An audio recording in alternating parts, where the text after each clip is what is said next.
Each of us lives by a story, perhaps one which has been chosen for us or one we have chosen for ourselves.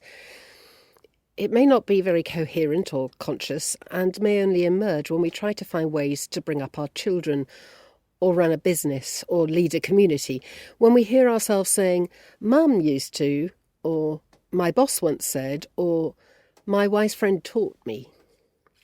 The story is what shapes who we are and how we live. Christians are people whose story is formed by the Bible and who have learnt who they are and how they should live by reading and learning from the stories of Scripture, from those wealth of writings which were forged through years of reflection on people's experience of God's work in the world. The Bible did not spring fully formed into existence. Instead, these writings were assembled by the people of Israel over many centuries.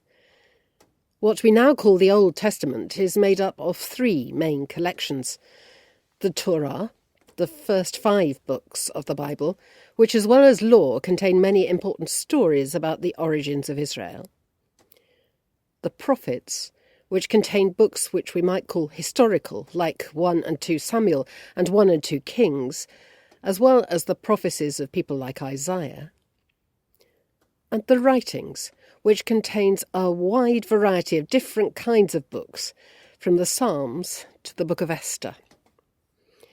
Each of these collections was gathered together slowly, with the Torah probably reaching its final form first and the writings last.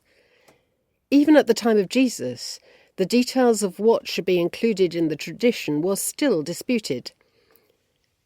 Jesus talked regularly about the law and the prophets, the first 2 collections of books, but less often about the writings or the books it contained. A similarly dynamic process created the New Testament. Like the Old Testament, it was gathered together slowly over time as the earliest Christian communities discerned together which of the earliest writings were sacred.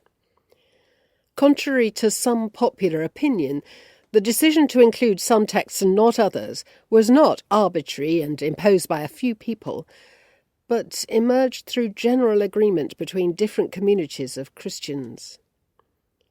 Like a work of art, the Hebrew and Christian scriptures were worked and reworked until their form and content was recognised to be complete and authoritative.